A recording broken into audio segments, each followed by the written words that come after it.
Welcome, everybody, to episode 225 of the You Can't Comp This NBA Trading Card Podcast. We're your hosts, Adam, Amy, and Russell Gibson. And there is a lot going on in the NBA news-wise, in the hobby, more to the point. It always is. Hello, Adam. Hello, everyone at home. Hope you're all very well today. Hope you're all... strap yourselves in. It's going to be an interesting episode, I think. So obviously the big one for us to talk about is the MisterMancave story. Yes, that probably it affects the most people. Yeah, we need to obviously tread on some of that very carefully, but at the same time we will... Yeah, I tread on everything very carefully. I tread on everything, let's be fair. Then after that, we're just going to go through some just general NBA news. Caitlin Clark, Bradley Beal, Marcus Smart, Damian Lillard, Ben McLemore, which we were supposed to get to last week, but, you know... There's a Chalkers episode last week. Hopefully we'll talk some Furphy, nice little dunk that he had. And what a poster. Yep. Dante Exum, Jordan Poole, CJ McCollum. Look, it's just on and on at the moment. We really have got so much stuff that we just haven't covered from the last couple of weeks. We haven't even touched on the Summer League. Yeah. It's a lot happening. All right, let's just get straight into it. So if you haven't heard or if you haven't been around it, probably the best place to get this information is from Sports Cards Nonsense, because that's where they actually... I don't think they broke the story, but I would say they're the ones who brought it to the mainstream the fastest. And it was a post that was put onto Autographs 101 by, excuse my pronunciation, Brent Lemieux. Mm-hmm. And basically, so when I was reading this as a goodbye story. And so what you didn't know at the time was what he was meaning by goodbye. So was he saying goodbye to the hobby? Was he giving the middle finger to the Western world? And had he put all his money into an escrow account and then he was going to leave to a non-extradition country? That's what I thought he was going to be doing. Mm. But as it turned out, unfortunately, I think that's the best way to say it. Even if someone does do terrible things, I still think the loss of a life is absolutely tragic. So then of course, he ended his life because when the police and the FBI went to raid his premises, they also found a body there. So, you know, an absolutely horrible outcome of that. Yeah. And I think now that we've acknowledged that, we can go on to talk about what he did do. And I think probably the best thing to do here is just read snippets of it. I think if we read the entire post that he put up, it will probably take us the whole episode. And also to some of the grammar in it. There. Yeah, there's a lot there. And I think also too, the grammar isn't great. So it'll be pretty tricky for us to get through. Just to navigate. So in the first paragraph, MisterMancave has sold over 4 million items and $350 million in sales. So now these are obviously numbers that he's claiming himself, and none of this has been verified. So we're going to talk later on about some other content creators that actually broke this down. So specifically Boston Card Hunter and Steve Grad. And Steve Grad is the PSA principal authenticator and also for DNA authentication services. And someone like me, or you guys at home too, where you might know this gentleman better, is from Pawn Stars. I love that show. Yeah, it's just like such a good show. So I've definitely seen him on that, and he's also on the History Channel. So you might know him from that. They interviewed him, and his thought about that, Steve's thoughts about that was that he's high on his own supply. So the number could be 350 million. It could be 50 million. It could be 35 million. You know, like all this is not verified, but let's just take it at face values. We sold over 5 million Fanatics holograms alone outside what we produced to the biggest vendors in the industry. JSA, we made and produced 3 million counterfeit stickers and holograms. Steiner Sports, we made the yellow card holograms. Panini, we produced holograms and cards for their entire database. When Kobe died, we put out 80,000 items into the marketplace.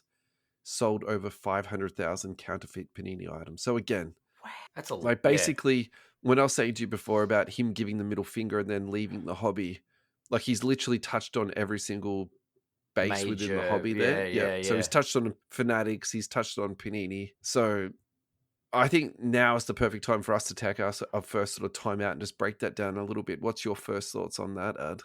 I mean, we have all these small suspicions about counterfeiters and ways to spot fake cards, and then you sort of get some news like this, and you're like, it's worse than anyone could have ever really imagined.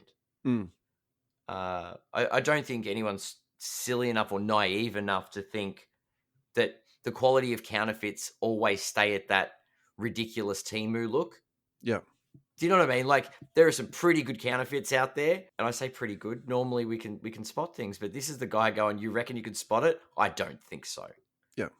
And it's concerning just to know those volumes are insane. If it's true what he's saying, Yeah, could be somewhat exaggerated. Never let the truth get in the way of a good story, but yeah, absolutely. this is dropping a nuke on the hobby, really. Yeah, absolutely. On his way out of the door, literally letting the door yeah. hit him in the ass as he walked out. Yeah. Yeah, so my take on that is that too. It's like, and I think where my first thoughts sort of go to, and we'll talk about this off air a little bit, is like it really does bring attention to provenance. Like, where does something come from, and who did you purchase it from? So, did you get it out of a pack? You're very confident that's a legitimate thing. Pack fresh, you're probably okay. Did you get it out of a break? There's no reason to think that it's been switched or counterfeited. I think that's totally fine. If you're buying it off sellers who are legitimate, so our friends at Fast Break Trading Cards, our other sponsor, US Sports Cards Australia, we know that they've got direct produce lines and direct source lines to where it's all coming from. That's all fine. Yeah. Not that they're sponsoring the show, but someone like Cherry Collectibles, we know that they've got direct connections with both Panini and Fanatics. Yeah. There's no question of where that stuff's coming from. So I think if you're going to those sort of big boys and you're doing that, and if I haven't named you as a legitimate seller, this is not me throwing shade at you. I'm just trying to. We can talk about other stores we know of, EJ Cards. Yeah. The Hobby Australia, like people that we know that are reputable sellers. Correct. Yeah. And so I think that's, if something is going to be learnt from all this, or something's going to be gained from all this, I really do think this is something for me that's like a really big takeaway, and it definitely will make me think, more about it. So, secondary markets, eBay become a lot more problematic. Facebook pages become a lot more problematic, and maybe even, like, dare I say it, like ComC, because you're essentially using ComC as that middleman to kind of separate yourself from, the buyer and the seller. And the other example of this, I think, is probably a little bit relevant because we were talking about it last week, was Veriswap. So people can put fake cards up onto Veriswap, and then they get shipped out to Australia and the transaction gets done. But it's like, how does Veriswap verify that the cards are actually, real? And is it their responsibility to be doing that too? Like, I have no idea what their T's and C's are.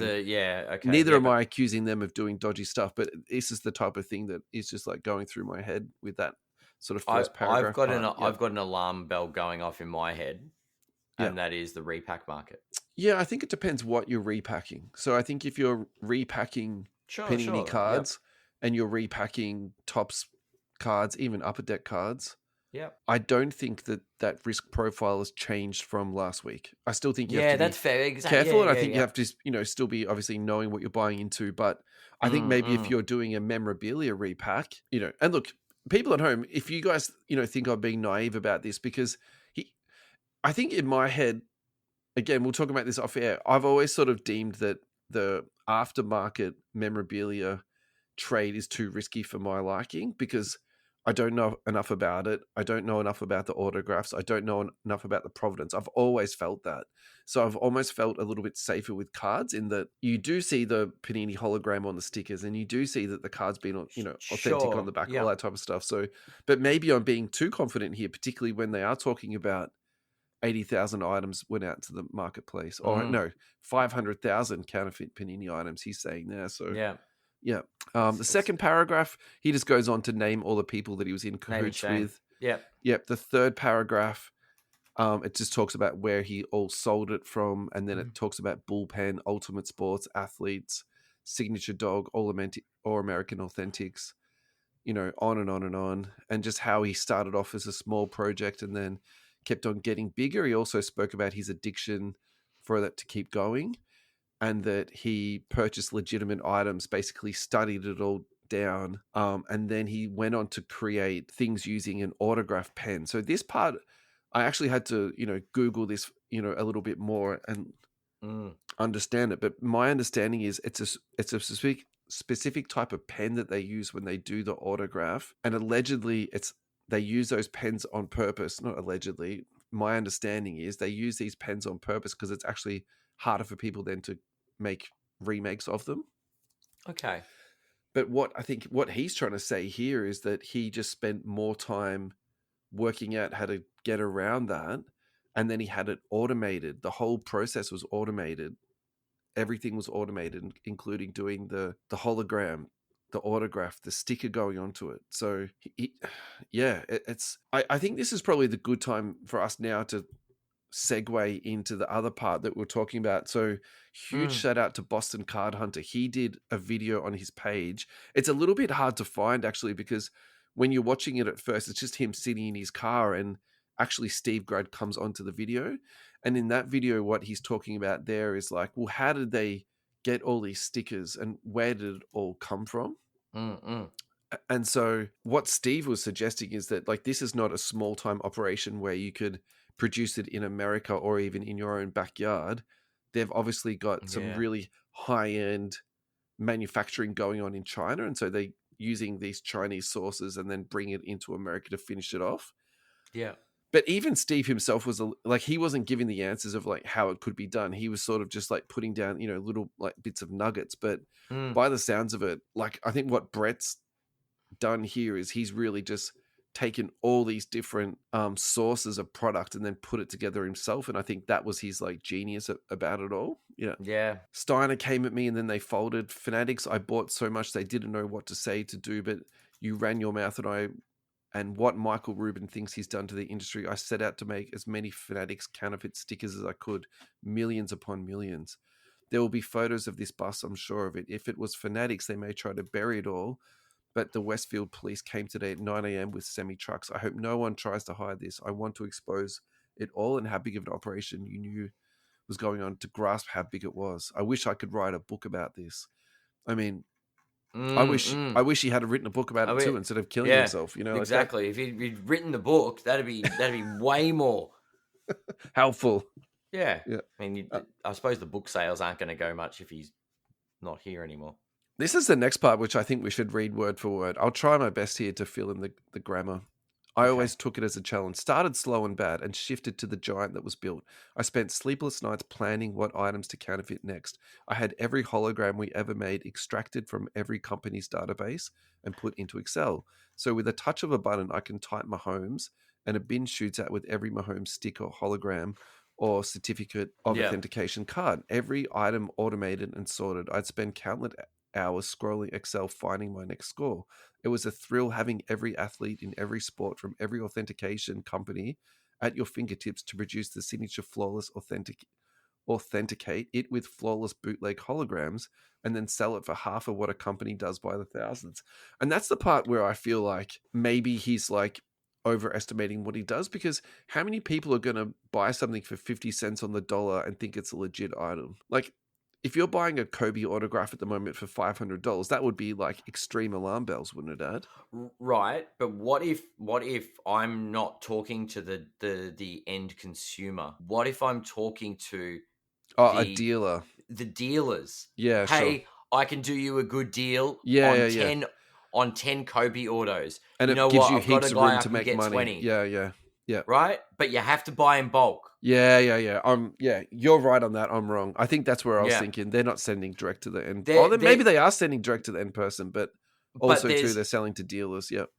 The dealers won't be able to say no to the offer because it's that, I'm selling you these jerseys at 60% of comps. And then they sell it at full price. Correct. Yeah, you're right. And they're like, I'm getting wholesale prices. Yeah, delicious. Yeah. But no one's asking the question, how are you getting the wholesale deal? Next name, next flawless signature. I was addicted. It was a rush. I wanted out, but the money was too good. I can make 100,000 in a week if I wanted to. The fact that not one dealer that knew what we were doing. It said dealers that didn't know. Yeah, you're right. Yeah, you called that 100% right. At your fingertips to produce the signature, flawless, I think, blah, blah, blah, blah, blah. I've already read that, I think. Yep. Screenshot. The fact that not one dealer that knew what we were doing to the industry, or when I took their exclusive, no one ever picked up a phone to confront me. That baffled me. I told multiple dealers I will ruin you and your exclusive. They knew better. Once the heat turns on, new company, same game, but it makes it better than the last that you got caught up. Every company made changes. We did too. They added security. We did too. There was nothing that couldn't be done. I sat on an auto. This is the part. I sat on an auto pen machine 8 hours a day, perfecting signatures that would pass any certificate of authentication. It even passed by own players during signings with mix-in items. What would you do if you could create any signature on any surface flawlessly and have the holograms to boot? I just couldn't stop. You'll see a boom in bad autographs with good stickers hitting the market like a firestorm. I sold over 2 million in just holograms to every avenue I could. Enjoy the industry all. End of post. Far out. That is the biggest middle finger. Middle finger. That's Yeah. right. To the industry right there. But we talk about the integrity of and cards is a little bit different to jerseys and things like that. But it sounds like he's touched everything. Agreed. He claims to have touched everything. Yeah. But it's those, and I think back to going to the shopping centers, right? So memorabilia stores that claim they've got a cert and all the rest of it. That's the stuff where I think you really need to, be very wary of. Yeah. Because I before any of this happened, I always had question marks over shops like that can just get autographs. Yeah. I can get this piece for this. I'm like, but also too, like that margin that we were just discussing, buying a Kobe autograph at 50 cents of the dollar. I think if you're running a retail space, you need those type of numbers for the business to be profitable. So like the logic is there. It needs to be, yeah. How you could fall into that. How you could fall into the MisterMancave scenario. Hey, why don't we go to a break and we'll come back and we'll keep breaking this down. Yep, for sure. So the obvious break here is to go to our friends at Fast Break Trading Cards, who are a direct Fanatics partner. So if you would like to avoid the MisterMancaves of the world, all you need to go is to your computer and type in fastbreaktradingcards.com. But I spelt it wrong, so it didn't come up. That's okay. I fixed that now. And there you'll find that they are an official partner of Topps and also Fanatics. So you can literally walk into their shop, 75 Tulip Street in Cheltenham. You'll see they've got Fanatics jerseys hanging on the walls, which are actually direct from Fanatics. MisterMancave hasn't touched them. You can go in there and buy with absolute confidence. So let's have a look at their Fanatics authentic jerseys. I think this is the perfect time to talk about it.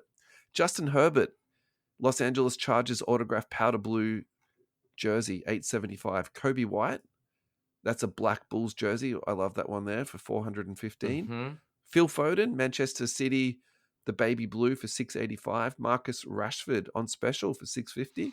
Tyrese Maxey, the nice Philadelphia blue for $565. Erling Haaland for $1,450 on that, again, that nice baby blue. Carmelo Anthony, again, there's a lot of baby blue in here. I keep saying that baby blue. Yeah.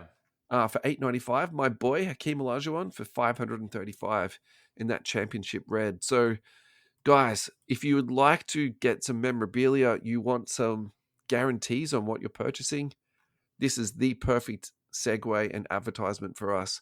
Thank you so much to the guys at Fast Break Trading Cards for providing a safe space in the hobby and also for your sponsorship to our show. Alrighty, we are back. Adam, how are you doing, buddy? I'm good. I'm ready to continue breaking this down. This is big news. Nightmare, yeah. So I think the next thing that we do is just go to some of the notes that I wrote down about Steve Grad and the Boston Card Hunter.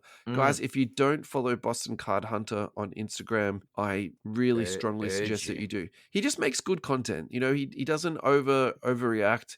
He just sort of sits down and thoughtfully, talks about stuff. So the first thing that he spoke about that I wanted to break down was he was saying, the total pie of the hobby is approximately $15 billion. If he is claiming to have counterfeited 500 million, that's an estimated of 5% of the total hobby is fake. And so I think that's a really good way to think about it. So then you can kind of say, well, how much of my collection is fake? So let's just make it selfish and, make it about me. Because I think this is how most people will think about it. I've got 2 De'Aaron Fox jerseys in my collection that have got autographs. So, maybe one of those 2 is fake. There's a chance. I bought my one off Facebook Marketplace and the other one was given to me as a present. The other thing that I've got in my collection is a Kobe autograph that's BGS graded and authenticated. You mean like a card? A card, yep. Yeah, I think that the card you'd almost be okay. Well, I agree with you, but at the same time, I don't want to discount it just because of what he said of how many Kobe's he put out into the marketplace. Now, the thing is, my question with that, all right, so I've got Kobe memorabilia. I've got 3 Kobe photos. signed direct from Panini. Yeah. So I ordered them through the Panini website. So you're totally fine with those. There's Yes. no reason to think that they would have Panini bought those off issued. Mr. They were Man numbered to Cave. 24. Because they had yeah. an agreement with Kobe that he was exclusive to them. So yeah. I actually received, and I've sold it since, with a bit of relief now. But I had a signed jersey in a frame that I received as a birthday present. I know people chipped in to get that present, but it was from a memorabilia shop. And part of me is like, was that a fake auto? 100%. So I think you just have to start now checking your certificates. Yeah. Just going onto the website. Yeah, for sure. And or getting it re-authenticated. Yeah, I mean, there's Kobe autos that I've got that are over 10 years old, so I'm not as worried about the older stuff. Yeah, and I think it's obviously the technology's got better and better and better over the years, which is why it become more rampant. But yeah, we've already spoken about this, but we'll quickly just go over it again. Just the provenance, like where the risks are, is where did you get it from? And I think this is really going to change. I think if there is going to be some change in the hobby after this, it's all going to be about provenance. It's like, where did the item come from? And I think this is the part where, so when we're making content, I always try to make it educational. And it's like, what can we learn from this? You know, what can we do different? Like, we're not like running around with our shirts off. So I think for me, this is the part. I think as this is the educational piece I would like to put forward. I think as you're purchasing something, you now need to ask yourself, how is the condition? How is the price? And also then, where is the provenance? Like, where did this item come from? What is the item's origin? Yeah, exactly. What's the origin story? Yeah. We got it from a supplier. Is it good enough? Yeah. Well, I mean, I think it depends on supplier. No, but collector shops say, I've got a supplier. They don't say they go through Fanatics. Yeah. They say we've got a supplier. Yeah. And if it's a faceless supplier, I think more questions need to be asked. But I think even that itself could. So just to be devil's advocate on that, I think that even that could be faked, because if you agreed, if you've bought 50 grand's worth of stuff from MisterMancave, you're not gonna tell people in your shop. Like, hypothetically, you're not gonna tell people in your shop. I think where I'm going with that is like, are you buying it directly off someone who is reputable, or are you not? And then also to looking at your certificate of authenticities and really like examining that. Yeah. And again. So segueing into the next part, and that's what they'll talk about on this video with Steve Grad. So he was talking about, he gave the example for Beckett. So he was saying with the fake Beckett stickers, they actually, you can smudge the fake ones, you can smudge. And Boston Card Hunter, and I think this was probably like the best part of what he said. He's like, well, every grading company now needs to come out with an educational video to say, this is what a good PSA slab looks like. This is what a bad PSA slab looks like. This is what a good BGS slab looks like. This is what a bad one looks like. And I'm not going to lie to you, that's exactly what we need. And I would say more to the point, why hasn't this happened before? There's so much shite content out there. You know what I mean? Actually, here's some content we need that will be really helpful to like the average collector to verify the do you know how much but it seems easier these days to get tips and tricks on how to stitch up people than actually look for the dodgy stuff. Yeah, for real. Yeah. Like, I can go to Kurt's Card Care and order me a pack in order to clean up my cards. I don't you can't put Kurt's into scamming. That's hang on a second. But there's no education out there.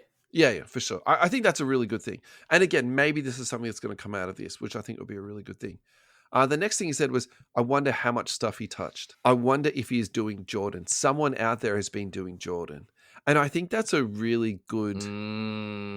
If you're trying to join the dots out there, and especially if you're the head of authentication like Steve is, and you're seeing this from a really high level, and you're like, we're getting all these Jordans coming in, like, where are they all coming from? Then you get a guy come out and says, I've done 500,000 items. Okay, that's actually a very reasonable thing to say. Starting point to look at, Yeah, how much Jordan are they going to be having in his seized stuff? And again, as something else they spoke about too, which I completely agree with, they need to show collectors what was seized and what this bad stuff looks like. And I would say more to the point, PSA needs to be shown what the bad stuff looks like. BGS needs to be shown what the bad stuff looks like.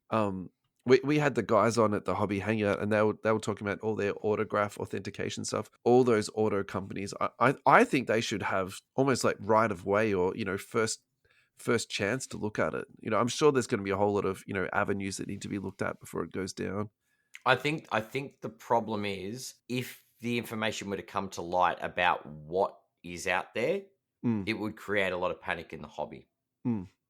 And a lot of very genuine items may also be impacted. Oh, I So think they've got to absolutely. be careful without generating unnecessary fear in items, ways to detect, but not to turn every item into a fake so that the genuine ones also get disregarded and become disreputable. It's tough. I think we just need to know. And I think if there's going to be a little bit of fallout, I think there's going to be fallout anyway, right? It's better than it's better to know than not know. The next thing Steve said was, I wouldn't be buying anything out of Japan or China, which I think is a really interesting one, and we'll talk about that a little bit more. He also thinks that these fake items are being sold in China, Japan, and Australia. So we unfortunately got a very honorable mention in that. I think for me, that statement is actually a little bit ironic, and I think it's one of those statements where you make it, and I don't think he meant it in a racist way or like, looking down on other countries, but for me, that statement's very ironic because the person who's done the most scamming, like there was the other huge one that like went down, which was Bullpen. That was an American company. And now the biggest one, again, is American. So actually, for me... to blame another country and then For me, that's almost like stupidity. Like, mate, you actually need to sit down and just like think about have a look the logistics chain of like where this is all going. Like the biggest market for all this stuff is America. For sure. Of course, the forgeries are going to be in America. Like, so I don't disagree with what he's saying in terms of like, buying stuff out of Japan and I'm sure he's got very good reason for saying that too. Again, as someone who's seen this stuff like really high up, and there also might be some truth in saying that they're being sold in China, Japan, and Australia. They're also being sold in America too. So like, don't leave that sort of part out. I think that was the part. Deceit by omission rather than yeah. People are doing Beckett certificates in Japan. I wouldn't even consider buying over there. So I think that's a really interesting one. My experience of hobby shops in Japan has been a really enjoyable experience, actually. I find the prices a little bit more friendly, whether it's like they've got different taxation brackets or they just need to make less money from the hobby. Or they're all fake and you get them cheap. It's the other way. No, I've bought Panini sealed over there, and I've just bought single cards out of boxes. Just sort of just sitting down for an hour, 2 hours. I thought you just said I bought Panini seals over there. Sorry. No, sealed product. No, yeah. I know. I'm just being smart. I bought Zion and Jar Prism Hobby. Okay. In Japan. Yeah. That's what I remember buying over there. That's a few years ago now. Yeah. Who would make so this is something else to talk about too, and I think this is probably, we touched about on this before. Who would make the company? So what he was talking about, that was like Steve was making the argument that you wouldn't make this stuff in America because people wouldn't want to take on the antitrust and the lawsuits of making fake stuff. Yeah. So that's why he believes logically it's being mass produced. Even if it's being produced in America, it's being shipped offshore and distributed from China and Japan. No, so I think what he said, I think so. Again, obviously they say this very loosely, and so does Brett, to be fair, who made the initial statement. Like, I think when they were making these statements, they're not giving it you in ironclad. You have to kind of like put the breadcrumbs in. You have to put your own pieces. Yeah. But the thing is, right, so a lot of the Chinese fakes would come across to Australia to be distributed. You don't distribute where you produce it. No, I think the high-tech forgery of the holograms is being done in China, and then they would bring in those holograms, import them into America. Yeah. And then they would do like whatever they're doing. That makes sense to me. Unless all of the production of the cards is being done in China, and then he's got his autograph machine in America, and he finishes them off, Yeah. Steve's advice, buy from Fanatics Direct. We've already covered that. We've shouted out our boys at Fast Break. And then they were also talking about too, was like Steve was saying to the Boston Card Hunter, thank you for shouting out and calling out these people. And I've put this in quotes. This is what the Boston Card Hunter said. I won't tolerate this. I think that's a really healthy way to look at the hobby. Yeah.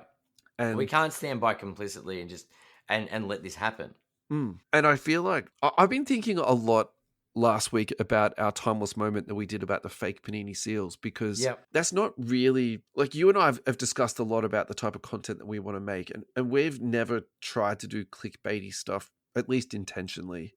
And I think I had a lot of reservations about making that episode, because I was like, am I just sort of, hopping onto some Are sort we of jumping on the bandwagon? negative train? And Yeah, but I genuinely felt that... No, it's a line in the sand. That is a line in the sand moment Correct. for us in the hobby. And now that I heard the Boston Card Hunter say that, it kind of gave me some reassurances. And actually, no, like, we didn't agree with that behavior that went on. We decided that we wouldn't tolerate it, and we decided to do some educational pieces around it. And I think the timing of this is not our normal ratio of like scamming to basketball news. So this is obviously a lot for us at the moment. But I think it's not going to be obviously like this forever. All right. So my takeaways of this is, I take this more away as like, it's more of a risk about memorabilia versus cards. I really do think that it's more of a memorabilia thing than cards. However, cards has been touched. But they've been impacted. Cards have been impacted. Yeah. And really, I think where my thought process is now going is provenance. Where am I buying this stuff from? I want to start avoiding buying this from the aftermarket. I want to really be buying this from people, who know what they're talking about. And And yeah, I think really for me, that's where I'm going to leave this today, Ad, because we've done a lot, and this is basically 30 minutes now. I'll give you the final thoughts though, because I feel like you gave me a lot of time to chat through that. No, I completely share this view that I also agree with the fact that we can't tolerate this. Yeah. As collectors, as people that do have a voice in the hobby, this can't be tolerated. We can't just turn a blind eye to this stuff. Yeah. And it's important that people are aware, A, what happens, and B, how to avoid it happening. And I think you make a very, very, incredibly important point. You need to know where your stuff's coming from. Yeah. Yeah, it might be a bargain. It might be 30% off Retail. what you expect to pay. Yeah. But the follow-up to the question is, why is it that cheap? Yeah. Where's this guy that's at some random, and you go to Comic-Con, you go to the National, you go to all these trade shows, you see memorabilia, and the perception is that everybody gets it legitimately. Look, I got to be honest too. I do understand why people try and get things cheaper. Like, there is a part of me... But there's a risk with that. Yeah, there's a part of me that's kind of like, it is expensive going to Fast Break and buying that stuff off the wall. Mm-hmm. I could save $300 getting it online. But then at the same time, you've literally just flushed, instead of saving yourself $300, you've actually just flushed down the toilet $500 for something that's not on legitimate. an $800 purchase. So like, it's such a false economy, isn't it, when you say it like that? Like, yeah. And look, and maybe that's the perfect way to finish this segment, Ad. Yeah. Just know who you're buying from. Just do a little bit of research and make sure you buy from reputable sources, because it's people like Fast Break. It's the people in the hobby that care about authenticity rather than getting a good deal. Yeah, they're not selling shite off the back of a truck. Anyway. Thank you to ussportscardsaustralia.com.au for your ongoing pledge. Another reputable seller. That's right. Go to their website, ussportscardsaustralia.com.au. There you will find sports breaks, singles, collectible protection, hobby boxes, sports memorabilia. This is going to be a sports memorabilia episode. They don't have a lot. Steve Francis autographed jersey for $90 and a 2023 Hit Parade autographed baseball jersey, which is from David Adams. So obviously, now, Ross's other big project is Check Out My Cards Australia, which is a card consignment service. Click on the three little noodles. Click on Check Out My Cards Australia. Click on Check Out My Cards submission form. Fill out the submission form. Post all your cards to Ross. He will sell them all for you. Put the cash into your account afterwards. On your submission form, write, "You can't comp this" for a free submission. Awesome. Which will save you a tidy amount of 6 cents per card. Thank you, Ross and team, for your ongoing support. And we are back straight into some WNBA. This is from Twitter account @BreakerCulture. I've had multiple Caitlin Clark collectors reach out to me in the last few weeks looking to sell their entire collections.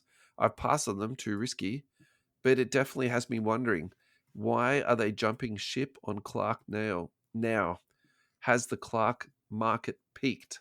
Adam, what do you think about this? I think there are some cold feet in the hobby. Do you reckon? The narrative, and this is, I try not to be glass half empty on things, but the narrative, right? We've seen all of these crazy positives for the WNBA. We've seen viewership at all-time highs. We've seen products selling like it's never sold before. Yeah. The flip side to that is the only cards that are really holding any value are Caitlin Clark. Oh, yeah, that definitely. That concerns me. Yeah. Because there's only so long people are going to buy random product with the hope they get Caitlin Clark before they go, why are we buying everything else? And it really cools off. So either some other WNBA players need to rise, or I think the bubble bursts. Okay. Yeah, okay. Look, I don't agree or disagree with that. I think that Caitlin Clark can still be high and everything else is low. And I probably think that's what's going to happen for the WNBA. Like, there's already a massive gap between Caitlin Clark and, say, Sabrina Ionescu. Mm-hmm. I think that gap will just keep getting bigger. In my mind, the only way where this will really crash is if she gets injured. And I think if she gets like a season-ending injury, like for example what happened to Halliburton, I think you will see like catastrophic losses on every Caitlin Clark card out there. Now, in terms of the specific timing on this, I'm actually not too worried about it. I would say that this was par for the course. Okay. So what, in my opinion, what happens is people will chase the big cards and the big teams and PYTs, irregardless of whether they like that team or not. Mm-hmm. So, for example, the last few years, the hot teams have been Spurs. Yep. And people buying them aren't Spurs fans. They just want Wembies. They just want the good cards. Yeah. Yep. You know, the years before that, it was the Charlotte Hornets. Like, you can't tell me every person buying the PYTs for Hornets were Hornets fans. Before that, it was Memphis Grizzlies and obviously the Pelicans. Like, do you even know a single Pelican supporter? I don't know a single one. But someone was buying all those teams. Yeah, true. True. You know, and on. Dallas Mavericks. But it's always the investors that want the rookies, right? The hot rookies are in those teams. Yeah, but multiply that by 10 and apply that to the WNBA. No one gave two Fs about WNBA product at all. And then these now they care breaks about fever. were selling out so fast, you couldn't even, list them fast enough, right? Yeah. And so I think what happens in those scenarios, people go in for the gamble, they hit a big card, they send it off to PSA, and then they want to sell that to either move on to the next big thing or, just sort of go on. So I think, you can look at this, from two different perspectives, and let's go on to Card Ladder. What I want to do is I want to look at Jason Tatum at his all-time sales. I still think, yes, Tatum is injured at the moment, and so this is going to, mess with his numbers a little bit. Like, I think that's true. Although he's actually not that far down. He's still at $705, which is, like, to me, insane. So he was a rookie in 2017-18, had a little bit of a rise here, and then he had, like, a trough, okay? And so I think that sort of, that rise and the fall and then the fall again, I think that's what every player's cards look like, because it's a lot of excitement when the cards first come out. Yeah. And then people, who did, jump in to invest, then they sort of jump out a little bit.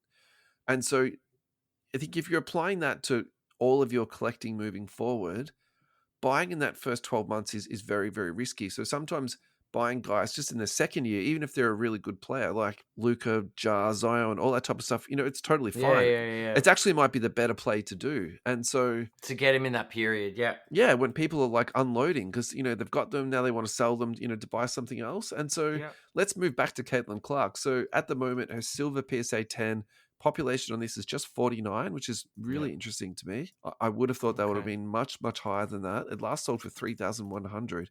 You take 3,100, you can get a Kobe autograph. You could get a low-end Jordan autograph. Like, I'm not saying that you shouldn't be holding Caitlin Clark. Like, at the moment, I still think she's someone you can hold or buy. But at the same time, if people want to flip out of that and get a Jordan or a Kobe, I've got no problem with that either. And so that's a very long-winded explanation for that. But Yeah, I really think that this is actually not something to be worried about. Yes, she's currently injured. She didn't play in the All-Star game. I don't think this is a big deal at all. The other one we could look at now is Wemby, because I think so much money percentage-wise went into Wemby, because really the last 2 years there's been not a lot else to buy into.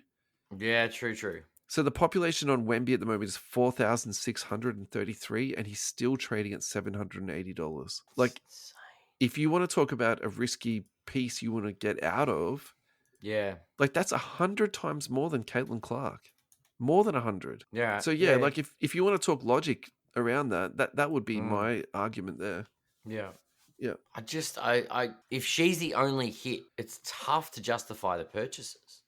For me, Yeah, but I think the difference with the WNBA, and this is like this is my experience, and I would say I'm relatively well qualified to talk about this. I run a very small WNBA break group.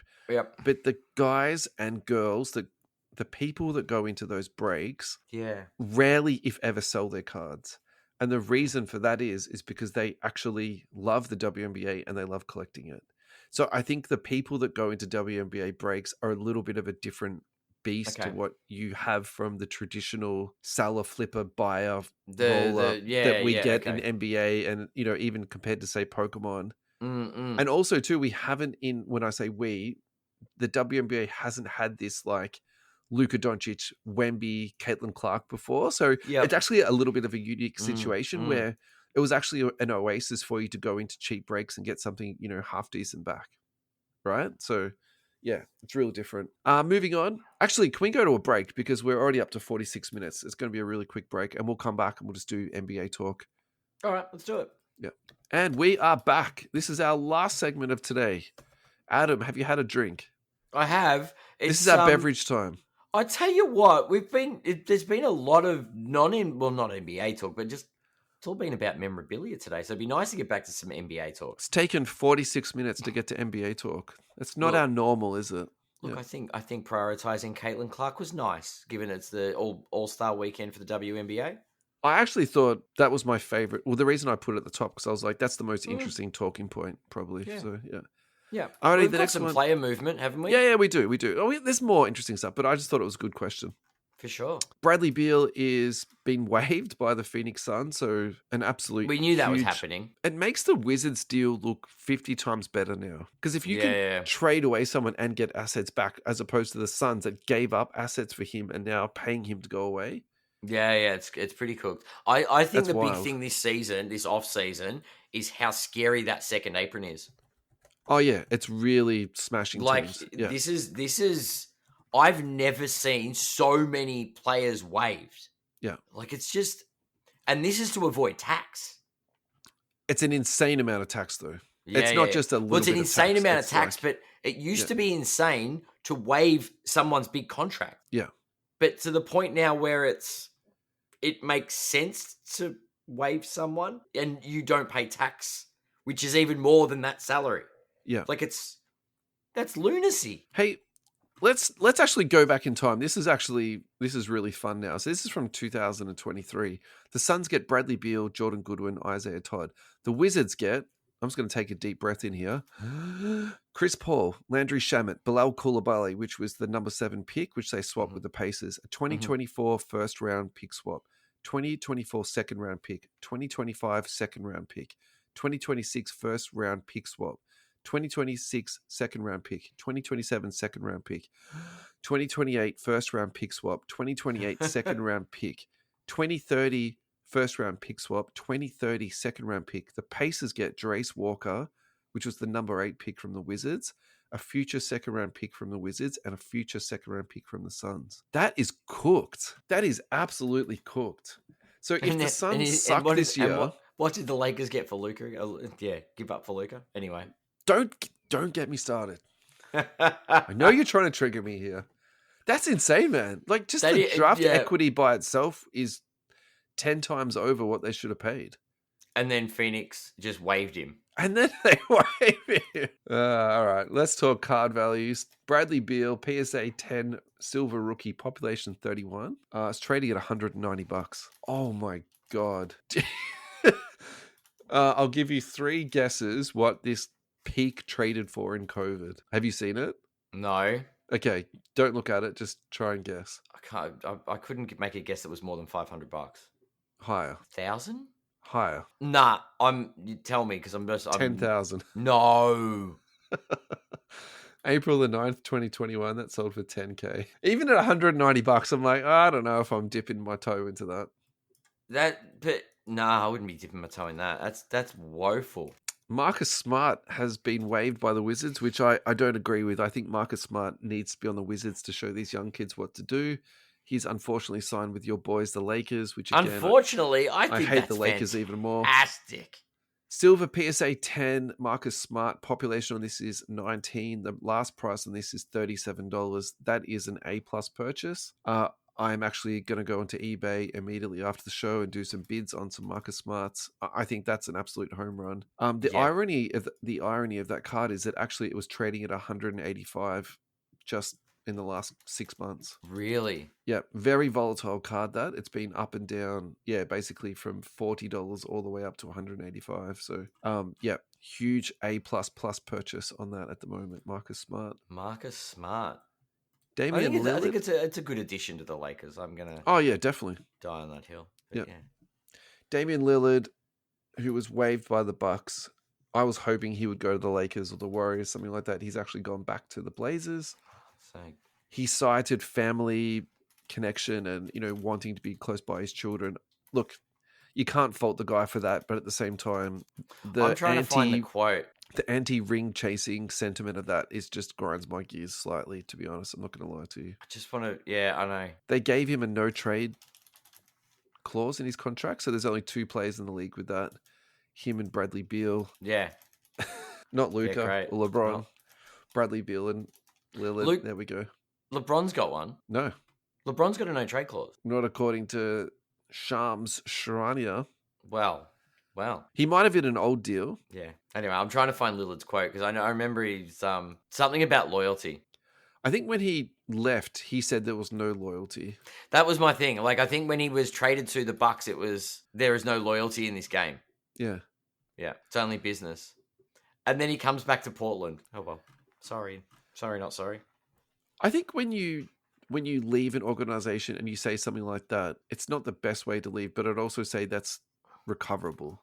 Yeah, it's not. It's not like you said you're the biggest dogs out there and you rip me off or whatever. You know what I mean? Like it wasn't like that. Fair. It's just like his feelings were hurt when they traded him, which was I thought actually a little bit ironic because I felt like they were doing him a favor, to be honest. Anyway, Damian Lillard, silver PSA 10 rookie card from 2012. No rookie logo on that one, unfortunately. Population on that is 45. Last sold for 1,140. Adam, are you buying, holding, or selling that at 1,140? Selling it. I'm selling it. Yeah, look. I don't get me wrong. Lillard's a good basketballer. I just don't think his legacy actually has a lot of weight in the hobby. Like I think he just it's not sad to say, he sort of just drifts off into irrelevance. He's never won anything. And I think that goes to why I think Luka is still overvalued. Although I think Luka's closer than Lillard to a championship. Yeah. Like historically, it's great point you watch and say it's Dame time, but what has Damian Lillard achieved? 40th all-time on the NBA scoring list, 21,000 points. Great. 7-time All-Star. Excellent. First All-NBA once, second team twice, third team 4 times, 75th anniversary team member, Olympic gold medalist 2020, NBA Rookie of the Year, all-time leading scorer in Portland history. Yep. Career high 71 points in a single game. Yep. 2-time 3-point shootout winner. And one of the only few players in NBA history to record multiple games with 60-plus points. Yeah, I think that's where you have to start looking at Lillard from that sort of all-time perspective and then sort of comp that out between other guys. Like, I think for me, like where I'm sitting like right now, it's like, where does he compare to, say, Kareem and the cost of his cards? Like, so that $1,140, are you better off putting that into a low-end Kareem? Yeah. Because, or a James Worthy rookie card. You know where I'm going with this? It's like, what can you buy for that sort of same amount of money? Because Okay, so the Kareem rookie card PSA 10 is basically $500,000. Let's just dial this back a little bit. Let's see what we can get. Like a PSA 7. Yeah, Okay. okay. So Yeah. a PSA 7 is currently trading at $4,150. Okay, so why don't we look at a PSA 6? Do you know what I mean? I feel like that's sort of like, okay, you can get a PSA 6 for $2,000. Like, would you rather a Kareem rookie card PSA 6 or two of those or one Lillard silver? It's like, That yeah, you bring, but that's the whole point, right? yeah. Where does Lillard factor? I was trying to think of someone that's in good stats guy, but think about what his legacy is hobby wise. I heard an argument about this guy the other day, so I'm gonna use it. Russell Westbrook. Yeah. His career. Yeah. How many All-Star games did he play? 2, 4, 6, 8, 9 or 9-time All-Star. Has been All NBA first team twice, a bunch of second All NBA second teams, has won an MVP, 2 All-Star MVPs, also a member of the 75th anniversary, the top 75. Yeah.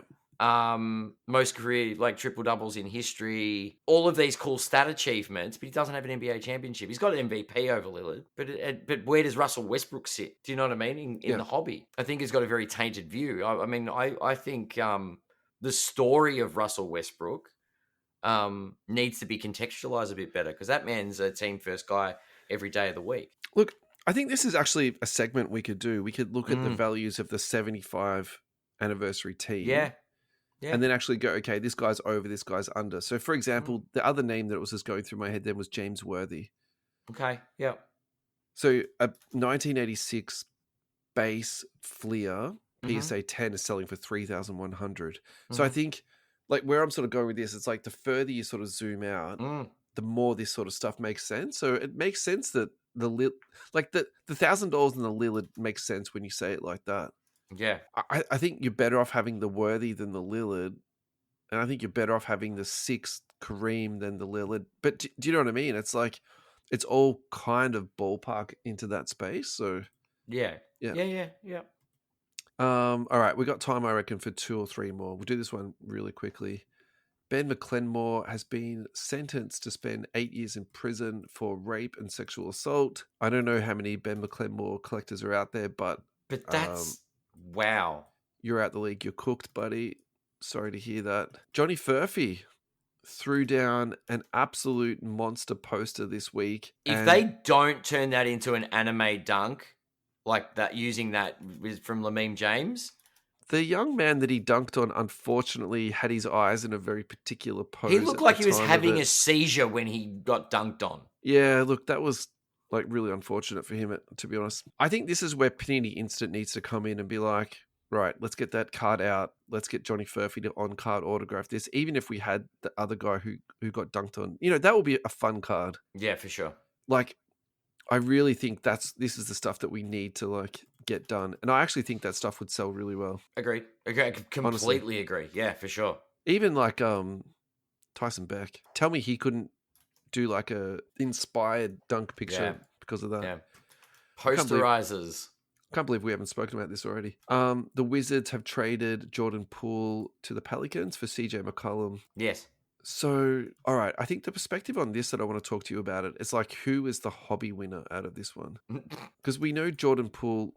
We should probably recap this. This is actually quite funny. So Jordan Poole at one point went up to $1,000 for a silver PSA 10. Lest we not forget, it last sold for $30. Wow. I actually don't think him going to the Pelicans is going to reinvigorate. It's not moving that needle. Yeah. And then the other one is CJ McCollum. I doubt McCollum is even in card ladder. That's fair. And you know what? He is, and I spelt his name correctly the first time. That is like... Good job. Thank you. And that last sold for $20. So the trade value is pretty easy. That was about a fair trade then. I think I might have one of those sitting around, and I've got a funny feeling I paid like... Do you remember when Jordan Poole hit $1,000 or $200? I did. We had some laughs about that. Insane. Hopefully there wasn't too many. I don't think that many people got burnt. We did buy, hold, sell at that point. I believe the words were sell, sell, sell, sell, sell. We said sell as quick as we can. So that was like one thing we got right on this show. Hey, look. Speaking. Okay, so let's just take CJ McCollum for 2 seconds and reflect exactly what we just said about Damian Lillard, this is a buy because. Are you looking at his historic stats? Yeah. I think what you need to do now is look at him as an all-time guy, and then you have to kind of go like, where does he fit into like all-time Robins? Yeah, everything. Because at that price, I think that's the type of card that you buy now on the cheap, and you just kind of like put it away into a box, and it just holds its value. Okay, all right. So let's just like hold this for a second. So Damian Lillard has got 21,000 points. CJ McCollum has got 13,000 points. So there's a major discrepancy there. So actually, this is already like taking me down a notch anyway. So maybe his pricing is McCollum was Robin to Damian Lillard's Batman, though. Yeah, but he scored in my head. I'm like, this guy's been scoring points for a long time. Most improved player in 2016. Yeah.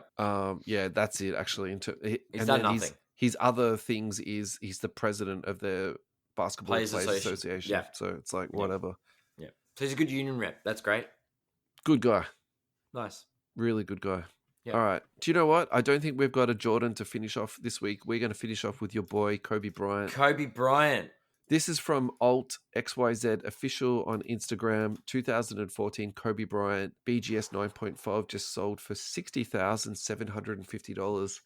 I have zero problems with this at all. This is the True Gold, which is number 10. Yeah. And there's no chance that Kobe cards are coming back in any capacity, I think, at all ever. And I think that the design of this card is amazing. I was going to ask that. So they don't print players once they've passed, or I get there's no. No, we've had this conversation, and I looked this up, and what I said last time is right. So they can, but they need to have an agreement with the estate. Okay. And Vanessa needs to correct, and I don't think there's any possibility that happens. I don't think she's got any interest in doing that stuff. Yeah. If she goes broke, I'd be surprised. I mean, look, stranger things have happened, but I couldn't imagine It's all right. that he wasn't well set up financially. The guy was a maniac on so many different levels. Yeah.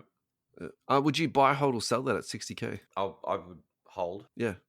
I'd hold it. Like, honestly, there's some cards that you just buy, and even if you have overpaid just a little bit, it's fine. Even if that is an overpay, I still think that's the type of card that's just an amazing card. Just for the overpay, to give you a perspective, last time that card sold was in 2023, and it sold for $19,000. Yeah, I mean, look, you'd rather pay 19 than 60, but still. Sure, but I'm saying in 2 years, that card's gone up. That's tripled in price. I think that's where the hobby's at, though, Ad. It's like the good stuff has gone up. The middle stuff has been middled out, and the bottom stuff is bottomed out bad. And I probably think. I think being able to identify what the future good stuff is a real niche thing. Yeah. But you've got to have that patience to wait 10, 15 years for a card to. Yeah. Thank you, Adam. Thank you, everyone at home, for listening. Thanks for another great episode.